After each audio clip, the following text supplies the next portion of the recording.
कथा। एक समय धर्मराज युधिष्ठिर ने श्री कृष्ण भगवान को प्रसन्नचित देखकर कहा, हे त्रिलोकीनाथ, समस्त ऐश्वर्यों के स्वामी, आप कृपा कर कोई ऐसा व्रत बतलाए जो सब व्रतों से श्रेष्ठ एवं ऐश्वर्य सुख देने वाला हो। व्रत को करके मनुष्य नाना प्रकार के सुख, स्त्री, पुत्र, आयु, महल, हाथी, घोड़ा आदि का फल भोग सके। श्री कृष्ण भगवान बोले, हे राजन, सुनो। सतयुग में जब वृतासुर आदि असुरों ने स्वर्गलोक पर अपना अधिकार कर लिया, तब दुखी हो इंद्र ने ऐसा ही प्रश्न देवर्षि नारद जी से पूछा था। यह सुन नारद जी बोले, हे देवराज इंद्र, मैं तुमको एक ऐसा उपाय बताता हूँ जो सर्वमंगलकारी है। इस विषय में एक वृतांत सुनो।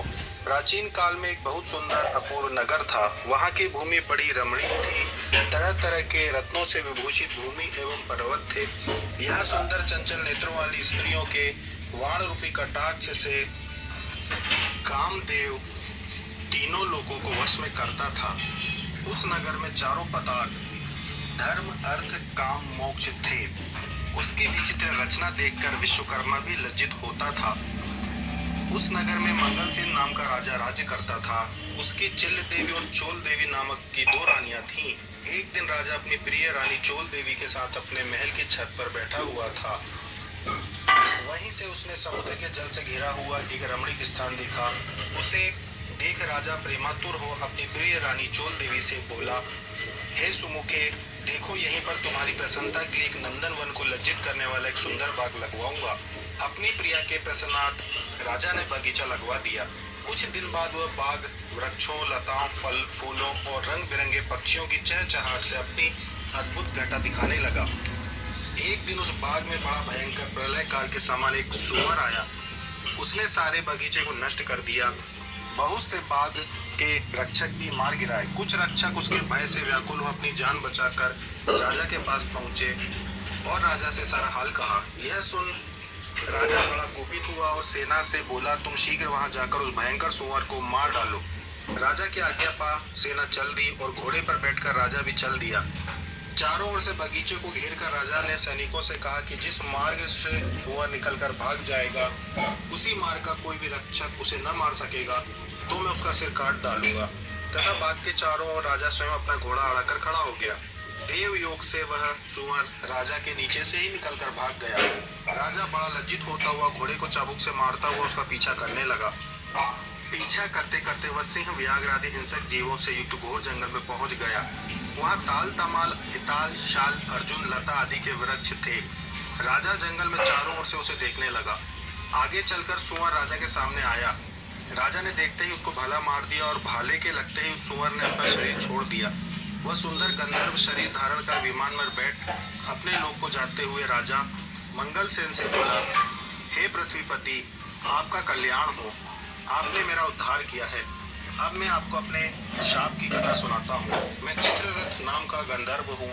एक बार देव समूह में ब्रह्मा जी बैठे हुए थे कि चंचटपुट आदि तालों के साथ में सप्त स्वर में गान कर रहा था कि गाते गाते मेरी ताल बिगड़ गई।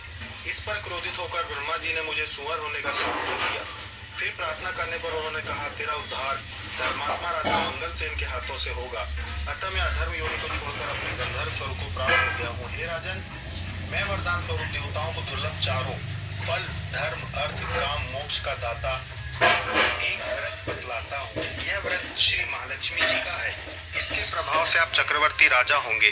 अब आप अपनी राजधानी वापस जाइए। नारद जी बोले, हे इंद्र, इस प्रकार कह गंधर्व अंतर्ध्यान हो गया। राजा मंगलसेन अपनी राजधानी को वापस लौटे कि मार्ग में उन्हें बगल में मृग चर्म लिए हुए एक ब्राह्मण पुत्र अपनी ओर आता नजर पड़ा। राजा मुस्कुराते हुए उससे बोले, हे बटुक, तुम देवता, दैत्य, गंधर्व हो अथवा राक्षस, इनमें से कौन है? मुझे सच सच बता दे जो आप इस घोर जंगल में आए हैं। यह सुन ब्राह्मण पुत्र राजा को आशीर्वाद देते हुए बोला, राजन, मैं आपके ही देश में पैदा हुआ हूँ और आपके साथ साथ ही यहाँ आया हूँ। अतः मुझे यथोचित आज्ञा दीजिए। भगवान श्री कृष्ण बोले, धर्मराज। इस प्रकार उनके पूछने पर राजा ने कहा, हे विप्र, तुम्हारा नाम आस। यह सरोवर बहुत ही रमणीक था। ऐसा प्रतीत होता था कि पीने वाला, मीठे जल वाला महर्षि अगस्त्य की तृष्णा शांत करने वाला शीतल जल से परिपूर्ण था। जैसे ही वह आगे बढ़ा कि उसका घोड़ा कीचड़ में फंस गया। अतः वह घोड़े से उतरकर सरोवर के चारों ओर देखने लगा। समीप ही उसने सुंदर सुंदर वस्त्राभूषणों से सुसज्जित मरक नयनी स्त्रियों को देखा जो मधुर ध्वनि रुक्मिणी से मंगल गान करती हुई पूजा कर रही थी। रुद्र अपने दोनों हाथ जोड़े स्त्रियों के पास जाकर बिना भाव से बोला, हे माताओं, सच मुझे बतावे। उत्तर की मधुर वाणी सुन वे बोली, हे विप्र, भक्ति भाव से श्रद्धा युक्त होकर सुनो। जो भगवती माया, प्रकृति और शक्ति नाम से प्रसिद्ध है, हम उसी महालक्ष्मी का व्रत कर रही है।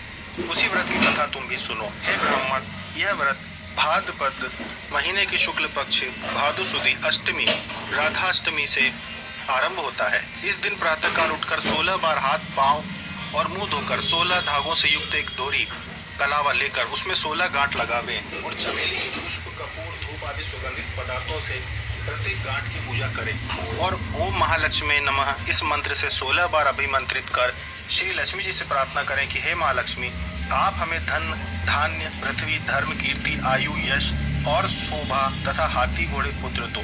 हे विप्र, इस प्रकार ध्यान करते हुए सूत्र को पुरुष अपने दाहिने अंग में और स्त्री अपने बाएं अंग में धारण कर 16 दूब के पौधे और अक्षत लेकर कथा सुने। इस प्रकार भादो सुदी से लेकर अश्विन वदी अष्टमी तक नित्य प्रति कथा सुननी चाहिए। इसके पश्चात अष्टमी के दिन रात्रि के समय जितेंद्रिय व्रत कर्ता को स्नान कर श्वेत वस्त्र धारण कर पूजा गृह में जाना चाहिए और पूर्व की ओर मुख करके पवित्र आसन पर बैठकर सफेद मोतियों से युक्त अष्टदल का कमल बनावे। उस कमल पे कमलासन मंद मंद मुस्काती हुई शरद चंद्रमा के तुल्य कांतिवान चतुर्भुजी दोनों हाथों में कमल लिए हुए श्वेत वस्त्र धारिणी आभूषणों से विभूषित अभय वर देने वाली दोनों और हाथियों की सूंड के जल से सींचे जाने वाली श्री महालक्ष्मी का ध्यान करके कपूर, अगरबत्ती, चंदन से भगवती का आह्वान करें कि हे महालक्ष्मी, भगवान विष्णु के पास